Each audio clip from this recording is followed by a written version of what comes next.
Umar bin Khattab ketika kritis saya tidak mengatakan salah ya, tidak mengatakan salah. Tapi saya ketika membuat perbandingan dengan Abu Bakar, itu sikap Abu Bakar lebih tepat. Bahkan bisa dikatakan Abu Bakar lebih kritis, tapi Abu Bakar tahu kapan harus kritis. Ya, yang menarik, Nabi mengatakan, seandainya ada Nabi sepeninggalku, maka yang cocok jadi Nabi itu adalah Umar. Gitu ya, yang cocok jadi Nabi adalah Umar. Dan ini pujian Nabi untuk Umar. Ya, pujian Nabi untuk Umar. Dan banyak sekali dari komentar-komentar Umar bin Khattab itu yang menjadikan Allah Subhanahu wa taala menurunkan wahyu. Ya, contohnya nanti masalah hijab untuk istri Nabi, itu komentar Umar, akhirnya Allah turunkan hijab. Kemudian berkaitan dengan kisah tawanan perang, ya di perang Badar, itu nanti Allah benarkan ijtihad Umar.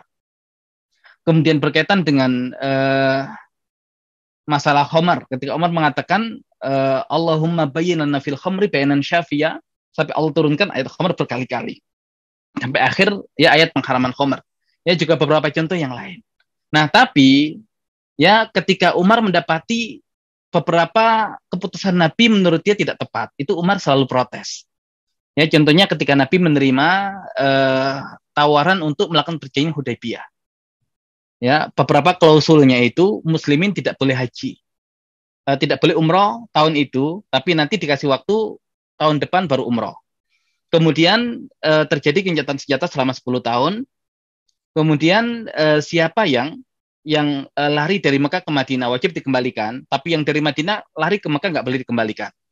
Kemudian siapa yang bersekutu dengan muslimin menjadi kelompok muslimin, siapa yang bersekutu dengan Quraisy menjadi kelompok Quraisy. Nah, Umar itu merasa itu klausulnya itu merugikan kita, kenapa Rasul menerima itu? Nah, makanya nanti ya Umar itu protes kepada Nabi. Ya, Nabi hanya mengatakan saya ini nabinya Allah.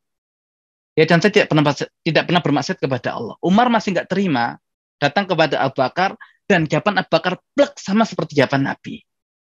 Dan nggak lama setelah itu Allah turunkan surat Al-Fatah, yang artinya adalah kemenangan.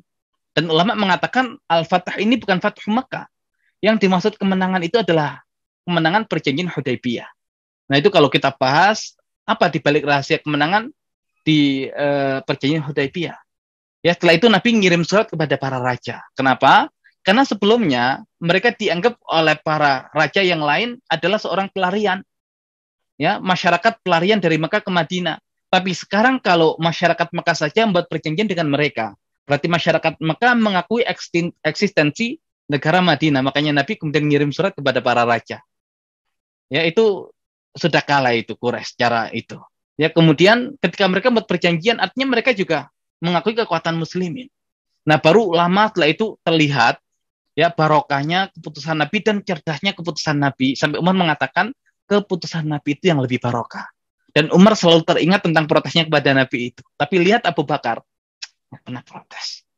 Ya kan Abu Bakar tahu apapun keputusan Nabi itu pasti benar. Ya karena wahyu gitu loh. Nah, bukan Abu Bakar tidak mau kritis, tapi Abu Bakar saking cerdasnya nggak mau mengkritisi wahyu. Tapi Umar masih kritis. Ya, tapi kalau kita lihat ketika Nabi mengatakan seandainya imannya Abu Bakar diletakkan di satu sisi timbangan dan imannya umatku yang lain di sisi timbangan yang lain lebih berat, ya imannya Abu Bakar. Seandainya imannya Abu Bakar diambil, diganti imannya Umar, di sisi yang lain adalah iman seluruh umat Nabi Muhammad lebih berat ya imannya Umar. Ya artinya Umar luar biasa. Ya jadi kekritisan Umar luar biasa.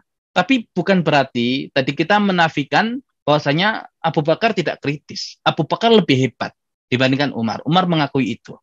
Tapi kehebatan Abu Bakar itu baru dimunculkan di saat yang tepat.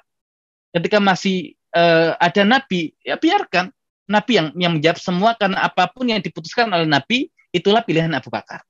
Tapi ketika Nabi sudah tidak ada, contohnya misalkan masalah memerangi orang-orang yang tidak membayar zakat. Umar mengatakan, ya bagaimana kau memerangi orang-orang yang bersyahadat, yang sholat, ya walaupun tidak membayar zakat, tapi Abu Bakar mengatakan, ya saya akan perangi mereka yang memisahkan antara sholat dengan zakat.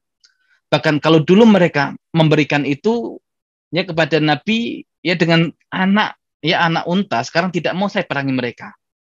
Ya di riwayat yang lain kalau dulu mereka ngasih tali kekang untanya itu, sekarang tidak, saya akan perangi mereka. Dan ternyata itu cerdasnya Abu Bakar. Ya beberapa suku nanti melobi khalifah untuk tidak bayar zakat. Umar nggak apa-apa gitu ya. Ya ini kita sedang kondisi sulit segala macam. Nah sebetulnya musuh pun itu menunggu ketika muslimin menerima tawaran itu. Berarti lemah muslimin akan diperangi. Tapi Abu Bakar sejak awal nggak ada itu. Nggak ada kompromi. Nah di situ baru kita lihat kekritisan Abu Bakar yang Umar nggak ada apa-apanya. Nah bagaimana kita memahami kalau seandainya ada Nabi setelahku adalah Umar. Oh berarti Abu Bakar nggak layak dong. Seakan antara Nabi dengan Abu Bakar itu satu orang plek sama, ya. Tapi Umar itu karakter yang lain.